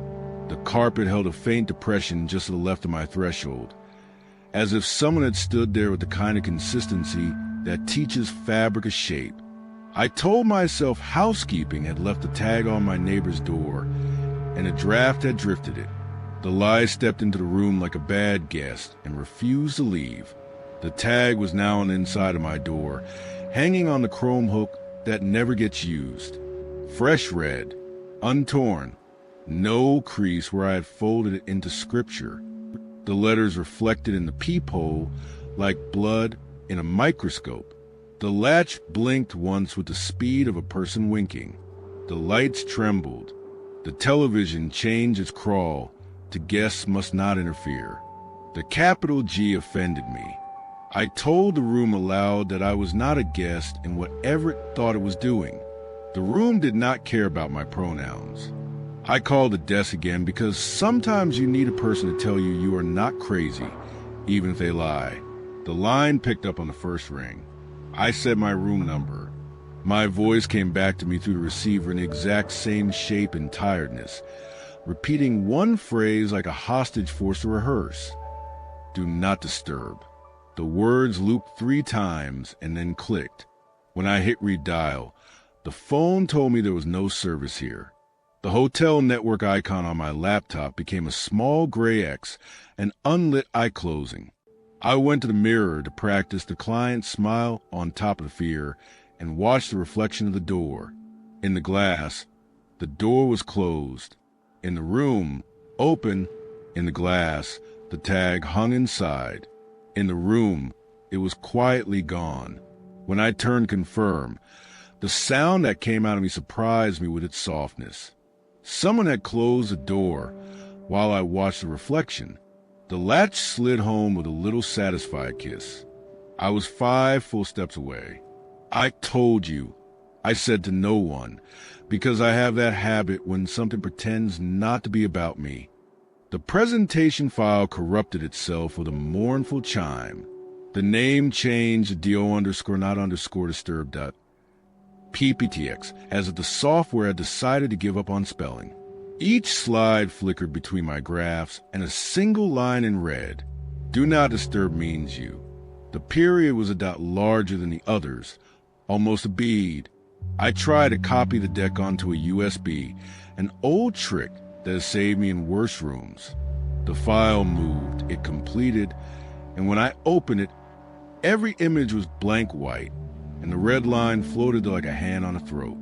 Outside, my peephole showed me the hall. Then it showed me something else.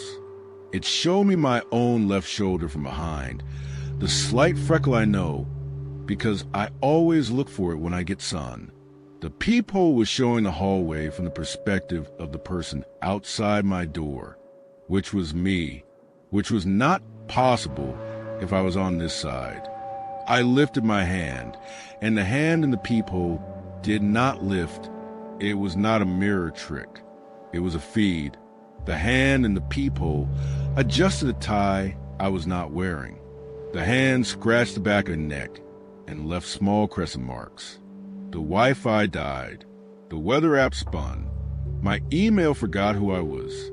I tried the cellular and got the little circle that means wait indefinitely. The room above me thumped once like a body. Remembered it had gravity. I thought again about sabotage, a rival who had rented the room opposite to mess with my prep. It was credible. We played dirty when the number is big and the quarter is hungry. But my competitor cannot make a tag teleport into a Bible. He cannot make my voice answer a phone with words I didn't choose. He cannot instruct the mirror to prefer a second reality. I open the door because that is my flaw. I open doors and decide mercy later. The hallway didn't brighten or dim. It refused to admit it had light at all. Every door along the corridor wore the same red tag now. Clean and centered, like the hotel had been dressed by someone proud of uniformity. No shoes tucked outside.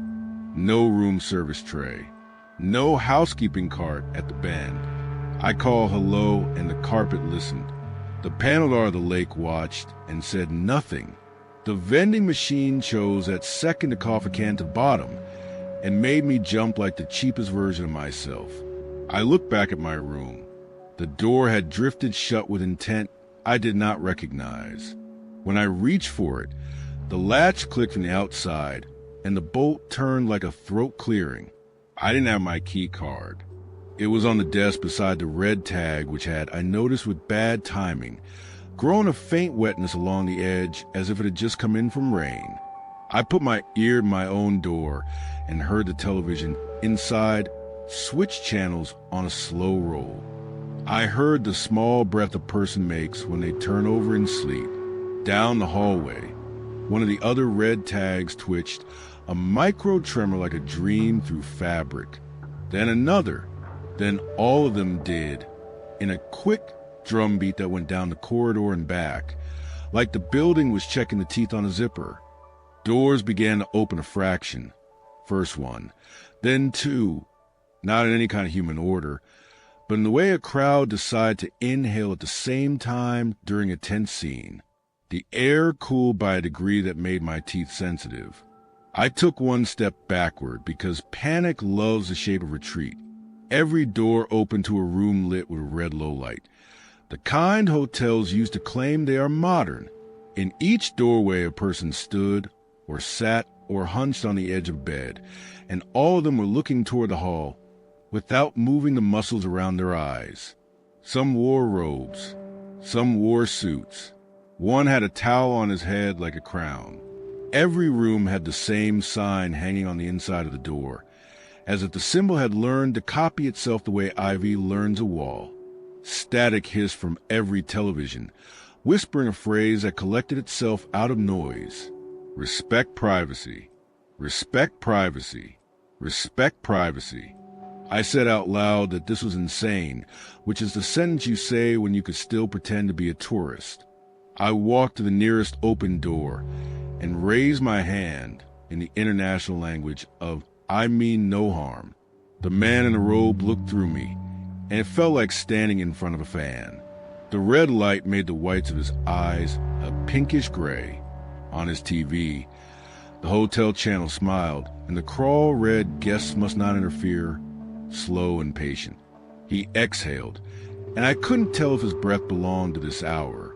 At the far end of the hall, I saw my room across from itself. Door ajar, a triangle of cooler light spilling like water. Inside the duplicate, someone slept on the bed. The shape had my outline, my shoulder freckle, my hairline with the same stubborn part. The laptop lay open on the desk and displayed the mild blue of a system update.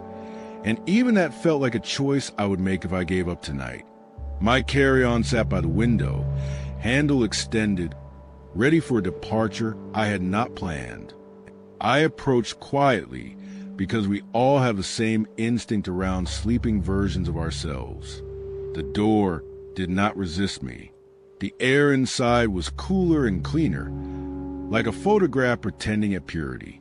The duplicate of me breathed with the rhythm my watch says is resting, not dreaming. I reached across the bed to touch the shoulder, and maybe, I don't know, wake myself with more gentleness than I ever receive. The duplicate's eyes opened before my hand arrived. My face on that pillow did not sharpen with surprise or fear. It organized itself into a calm I envy. My voice from that mouth said, "Do not disturb." The lights cut at the exact moment my hand hung above my own shoulder. The hallway went dark in a way that felt chosen. The whisper of static braided into the hum of the HVAC until I could not separate machine from message. Somewhere a latch clicked 3 times. Teacher's chalk on a slate. My eyes took their time returning to the rules. When I could see again, the bed was made with the tucking precision of a person who hates wrinkles, and the room did not contain me. On the nightstand, the red tag lay flat, edges dry, letters newer than before. I stood in the doorway and watched the doors along the hall close in a wave. Hinges singing a little minor key. The tags inside disappeared as if swallowed by paint. The television settled into weather, maps of states I was not in. The vending machine thought it had been helpful and whistled under its breath. My door was unlocked now, as if the room had taken pity, and fetched my car to save face. I stepped in because the threshold behind you is never as kind as the threshold in front, no matter how it looks. I slept. Somehow, bodies do that. We collapse. And the building decides what to do with our soft animal time. When the wake-up call came at 6, I answered with a hello that did not sound like me because I had not found myself yet. The voice on the line did not belong to a person. It belonged to a recording of not disturbing. I ended the call. I dressed. I checked the laptop. The deck had reformed. Slides back in place.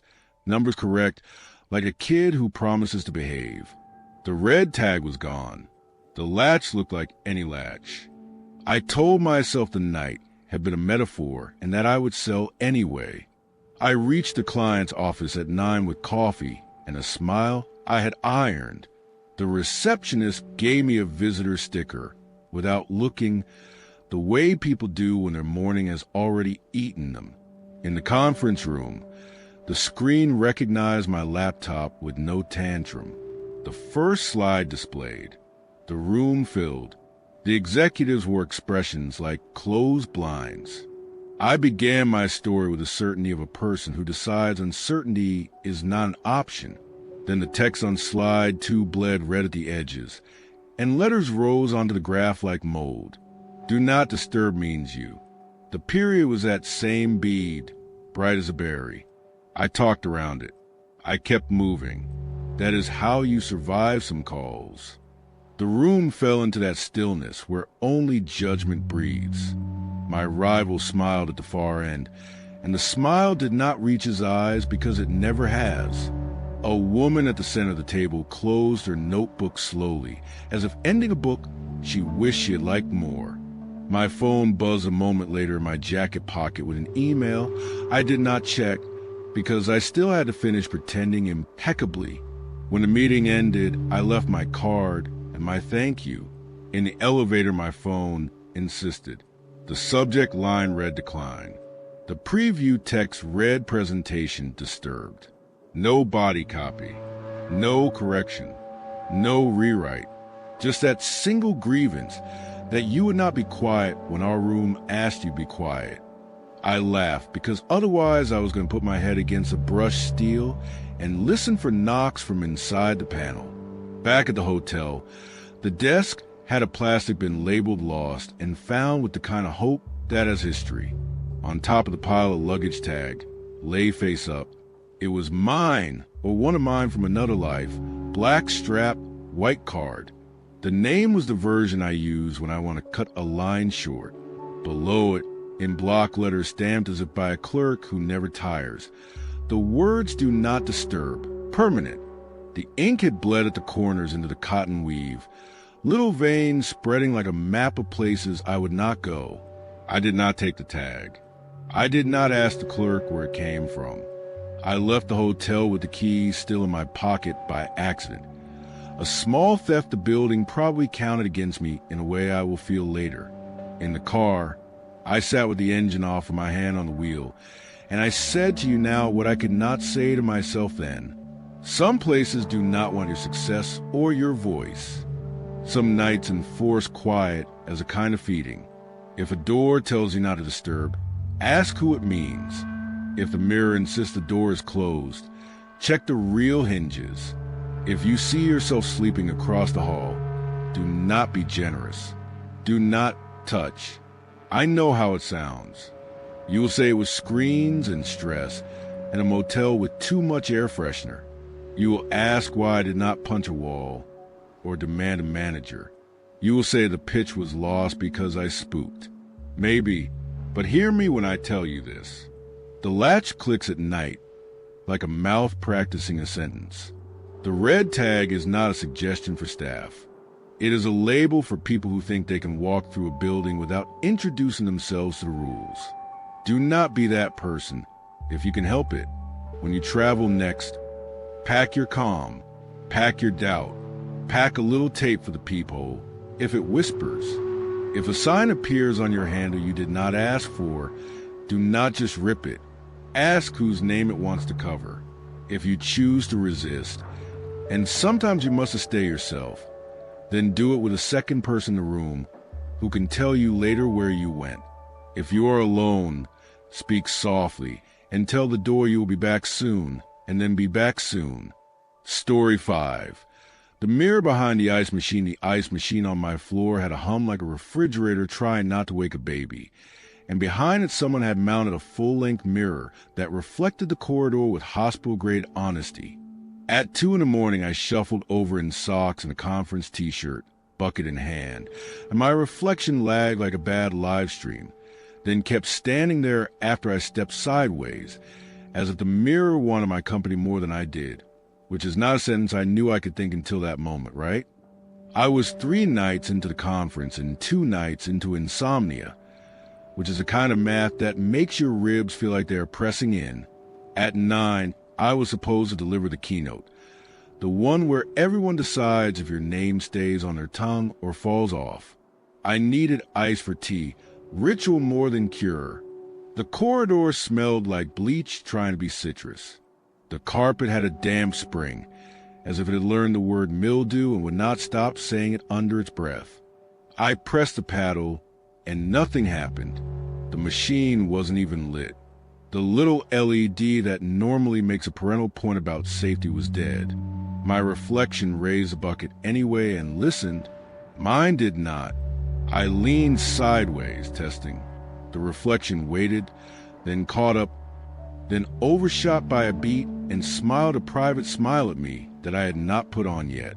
I stepped back and the machine, unpowered, rattled ice into my bucket with a gentle tumble like knuckles on a wooden table, and I told myself this was kindness, not an omen, because sometimes lying keeps the pulse even, doesn't it? On the tray, the drips formed a digital-looking pattern, numbers that resolved slowly like shy fish. 2:46, not the time, not yet, but a promise. I wiped them with my sleeve, but the dots reasserted themselves in neat symmetry, as if the tray had a memory for water. The mirror glass wore a faint crack running top left to bottom right, hair-thin, like a dry river someone forgot to blame on weather. When I leaned closer, I saw smudged handprints larger than mine on the lower third of the glass, palms wide, fingers splayed, as if someone taller had braced there and pressed hard enough to teach the glass the shape. I lifted my bucket like a peace offering, intending to leave. In the mirror, the not quite me lifted nothing, then reached a hand toward the glass and tapped twice with a knuckle like you do at a friend's door. The sound came from inside the mirror, a hollow knock that made my gums ache. I told myself fatigue does this. It splits the world into what is happening and what you are ready for. I stepped away. Behind me, the ice machines unfaltered, caught like a voice within a long day, and then it whispered my name in the tone people use when they call you from another room and think you will pretend not to hear. I did not run. I walked at the pace of a person who has to carry liquid and dignity at once. Back in my room, I set the bucket down and stared at the door. A soft chill clung to my knuckles where my reflection had knocked. I knew better than to tell anyone. My colleagues were across town, draining the bar and their patience. They teased about my insomnia already. If I told them a mirror liked me, they would schedule jokes for months and bring props. You get it. Sometimes silence is just a protective layer you put on your own face. The next night I promised myself I would sleep, and then I broke that promise because promises are lighter than habits. At 2:30, I was awake enough to memorize the water stains on the ceiling. At 2:40, the tea bag in the plastic cup seemed like an apology. I took the bucket like a failing student takes a retake and walked back to the ice.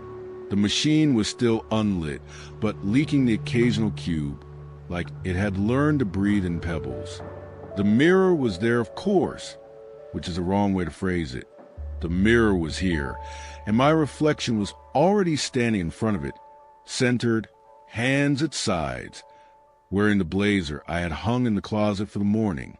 I wore a t-shirt with a joke only analysts would find funny. The reflection wore the blazer and the pale blue shirt that makes my skin look less tired. The collar was buttoned one higher than I prefer.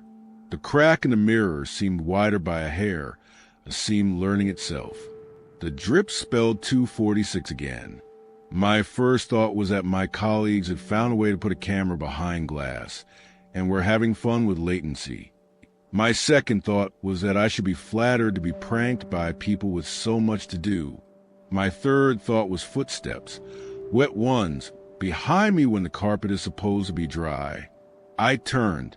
The hallway behind me looked ordinary and empty, which is a sentence that should comfort, but did not. The wet steps did not belong to my ears after all. They belonged to the mirror, where the version of me, paler, buttoned, sharper, took 3 steps away from the glass and then kept walking right without a frame until nothing of me remained. I stepped aside to follow the movement, and the space the reflection had vacated stayed empty, the mirror reflecting only the mute wall, as if it accepted a new world where I did not exist in that particular rectangle. My phone camera came out because sometimes the only church left to you is documentation. The screen, aimed at the mirror, showed nothing but the ice machine's bruised paint and a scuff that looked like a claw had learned tile. The video captured no reflection and no hallway, just blank. The hum, however, recorded clean, and if you turn the speaker up, and I beg you not to alone at night, you will hear it try my name again in a voice that belongs to habit more than threat, which is worse in my experience. When I asked the front desk if they knew why a full-length mirror was mounted behind an ice machine, the clerk looked at me like I'd asked for a late checkout at noon after a parade had burned the carpets. "We don't put mirrors in service halls," she said softly, as if I might break if she raised her voice. Not since someone complained about a reflection that didn't belong to them.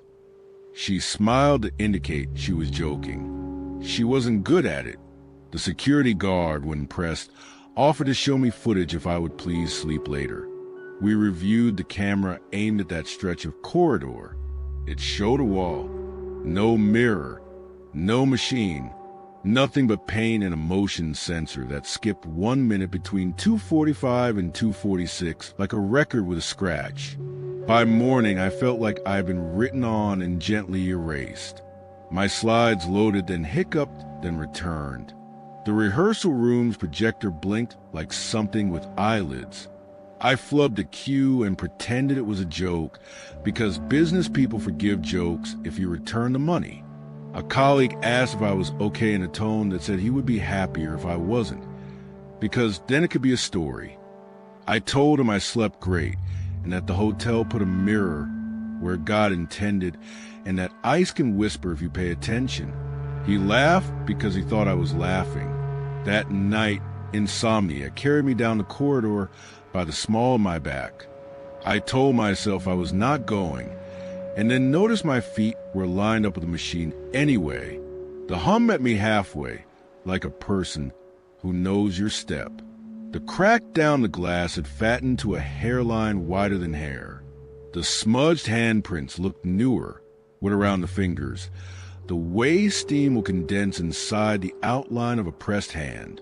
The mirror wasn't reflecting me at all. It was showing a quartet of strangers in uniform. A bellhop with brass buttons you only see in postcards, a maid in a starched dress from a decade that smells like cigarettes, a security man with a mustache that trusted polyester, and a night auditor whose tie had given up 2 hours ago. They stood shoulder to shoulder in the frame that should have been my face. The maid looked right at me through glass and mouthed the word stay, and I believe her for a second against my better judgment, because warning is a kind of kindness when it costs the person giving it. The bellhop blinked out of order with the world and tucked a luggage tag into his vest pocket like a note for later. Behind them, in a hall reversed left to right, the exit sign read ticks and glowed a red that made teeth seem gray. The ice machine's hum shaped my name again and added a second syllable that sounded a lot like please. I thought it was a prank.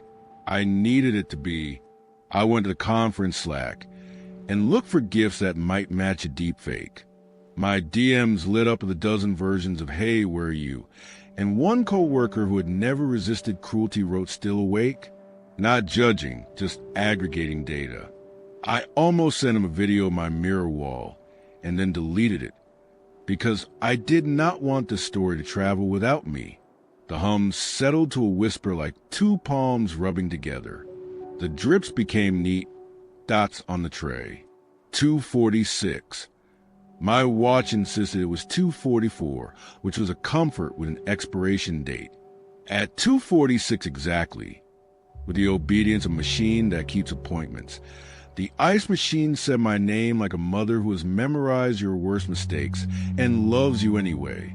The sound came from the grill, not the room. It vibrated into my fingers through the metal where my ring knocked. The mirror presented me with a moral arithmetic I did not enjoy. If I put my palm to the glass and the reflection did not match it, I would have a problem I could not reason away. If I did nothing, the problem would stay in the corridor and eat me at the edges until I looked only at carpets and clocks. I set my palm on the glass.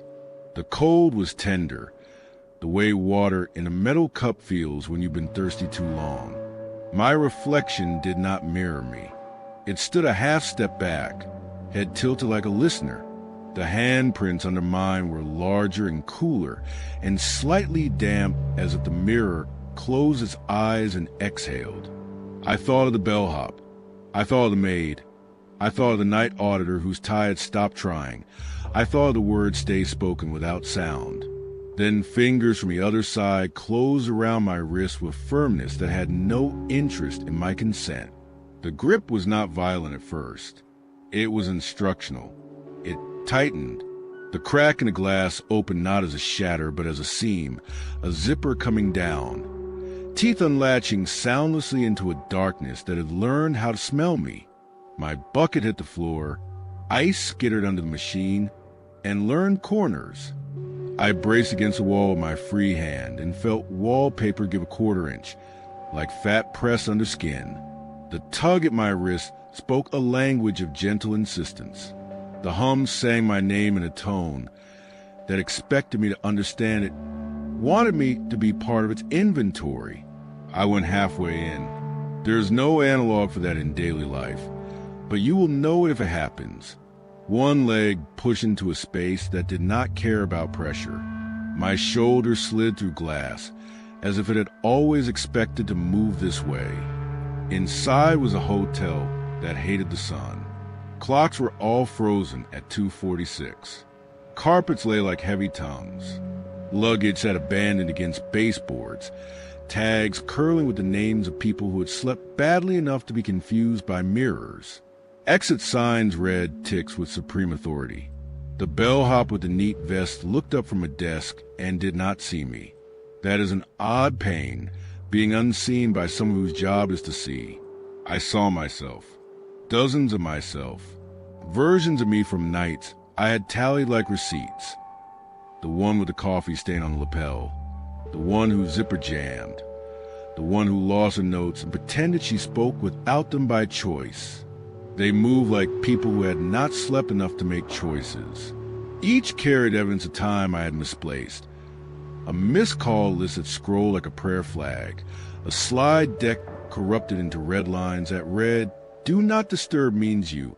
An audience photograph where my eyes looked like coins refused by a vending machine. If you have ever looked at all the selves you might be and chosen one, imagine the others waiting in a hall that thinks it's helping. I understood then. The mirror inventory is what we leave behind when we choose curiosity over rest. It collects the exhausted drafts of us and files them by minute and hallway and hum. And at 2:46 it balances the account by inviting the present version to join the archive. It is not cruelty by its own lights. It is housekeeping. The hand around my wrist belonged to me in the blazer from the future morning. The collar button one notch too high. Her mouth looked apologetic. Her eyes looked like a person who has practiced not blinking during questions. She was not keeping me. She was rescuing herself. I was the payment. I could feel the calculus wanting me. I could feel the relief of surrender, the logic of not having to guess at dawn anymore. I could also feel the floor under my other foot, the damp carpet of the actual corridor, and the air that smelled like bleach trying to imitate lemons. And I liked the smell, because it meant choices were still available to me. The machine hummed my name a third time. Hopeful, the grip tightened to the point where my bones paid attention. Inside the gray-lit hall, one of the other me's turned and looked at me directly with fatigue that made my chest hurt, and she raised her hand like a person asking not to be chosen. To break free, the rules implied something of mine had to stay. You can argue with an algorithm about fairness until a snowflake counts seconds. You can't talk a ledger out of balancing. The me with the worst eyes, sunken, gray, determined to finish the next sentence and then sleep on a carpet if necessary, met my gaze and nodded, the way you nod at a nurse who is about to find a vein and wants your permission to hurt you a tiny bit for the correct cause. If I left her there, the count would hold and the seam would close with someone's place taken. If I pulled her and left nothing, the seam would stay open and the hotel would learn my floor number by heart. I am not proud here. I chose. I shifted my weight and let the glass swallow my forearm as far as the scar from a childhood fall, and I pushed the most exhausted version of me deeper into the inventory with a palm against a sternum that felt like gratitude and betrayal braided tight. She did not fight. The version in the blazer released my wrist with a tenderness that will make me cry someday in a grocery aisle when I touch a cold bottle. The seam zipped itself with a sound like a zipper trying not to wake anyone. I fell backward with an arm that remembered glass and a knee that remembered carpet. The ice machine sang silence. Back in my room, the air felt wrong for a while, like the drywall had traveled and come home. I slept. I dreamed the hum as a lullaby with my name at the end of it. And when I woke, my alarm was 5 minutes ahead and willing to forgive me. At 9 in the ballroom, my slides behaved like soldiers. The microphone loved me without static. I spoke the thing I had written in a voice I did not recognize as mine, because it was steady and did not fumble and found the laugh lines without practice. People I respect took notes with their pens held differently because their minds were on. The applause sounded mutual, which is the only applause worth having. Photos of the talk showed up by afternoon, tagged generously by people who want their proximity to matter. In the best of them I looked pale, the hollows under my eyes deeper than I remember, the smile carrying more weight than joy. You might say that is normal for a keynote. You might also say the camera catches a version of you the mirror has decided to lend to the world for the day. When I zoomed in on one, the irises looked slightly off-center, as if whoever spoke from my body had been looking at a clock behind a photographer fixed on a very specific minute. I did not go back to the ice machine that night, which is a decision you can judge, but only if you have never chosen comfort on purpose. When I did pass the alcove 2 days later, the hum gave a small tired laugh, the sound an old appliance makes when you plug it in after a long vacation. The mirror showed an empty hallway, which felt like a trap and a mercy at once. As I watched, faint handprints formed from the inside, larger than mine, prints that dripped, then dried, then pressed again. They were not asking for me. They were rehearsing for the next curious person who will be less lucky or more brave. If you are traveling and the ice machine hum falters like it wants your name, you are allowed to pretend you did not hear. If the drips make numbers and those numbers look like a time you do not want to see, drink your tea hot and go back to bed. If a mirror behind anything reflects you with a delay, put your hand to it only if you have already forgiven a version of yourself you may never meet again. I know how it sounds, and if you have ever been truly sleepless, you know I am telling this carefully so as not to wake the wrong thing. You may ask what became of me I left behind, the one more exhausted than usefulness can cover. I think she is still walking that gray corridor where exit is spelled like a joke, carrying a stack of note cards she will never finish, moving to her podium that keeps closing right before she reaches it. I think sometimes at strange hours I speak smoother because she is taking on my stumbles. I think debts can be paid in ways no ledger can audit, and sometimes kindness is the ugliest arithmetic. If you go for ice tonight, glance behind the machine before you press anything. If there's only wall, be grateful in the way a person is grateful when the elevator arrives, and no one else gets to ask how your day has been. If there's glass and you see yourself where you should not, say your name in the tone you use when you forgive yourself a small mistake, and step back softly. And if you hear knocking from inside, remember that curiosity is a key that only turns once. That's the fifth and final stay for tonight. If you're still awake, listen to the building one last time. The vents are quiet for now. The elevator has decided to behave. The printer is out of paper, which is its kindest trick. But some numbers never really stop moving, do they? 409 still waits in certain shafts. 317 watches ink dry. 259 holds its breath for a minute too long. And somewhere in the back hall, a mirror practices your name at 2:46 in a voice that sounds like a tired friend. Thank you for checking in with me tonight at Whispering Abyss. If any of these keys turn a lock in your memory, let me know which door it opened. Was it the ledger's eye, the elevator that loved the letter no one admits exists, the red tag that chose you, or the mirror counting versions of us we never meant to leave behind? I want to hear the detail that snagged you, the one you are still trying not to look at while the lights are off. There are threads I left loose for you on purpose. Who was the storm-wet walking with the torn umbrella? And why does the bell cart still remember his shape? Why did the suitcase tag choose basement resident and not something worse? If the ledger balances people as easily as bills, who sign before an auditor and who signs after? Who wrote, "Presentation disturbed," and did they mean the slides or the speaker? If you can build a theory that fits every clue, drop it below and pin your timeline to the minute that matters. If you want a part 2 of Haunted Hotels, I am ready to book it. Comment room key so I know to save you a floor the map forgot. And if you have a true sounding story that never happened to anyone sensible, share it. I read them all. I carry them into the halls when I record, so the doors recognize your stride. Keep it YouTube friendly. Let the dread do the heavy lifting. No gore, Just the quiet rules buildings make when they think no one is listening. Before you sleep, a traveler's checklist. Tape the peephole if it whispers. Count your floors out loud when the elevator tries to skip you.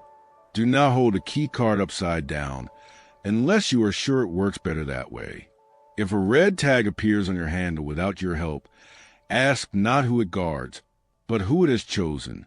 And if you must fetch ice at 2-something, do not look behind the machine unless you have already forgiven whoever will wave back. If you enjoyed tonight's stay, tap like so the lobby lights know we are not alone, and subscribe so the clerk remembers your name the next time the hour gets thin. New rooms open here every week. Bring a friend who laughs too loud at night. It is good to hear a human voice when the printer starts talking to itself. Sleep lightly, travel kindly, and if anything knocks from inside the panel, tell it I am off the clock until midnight. I will be back then with a new key.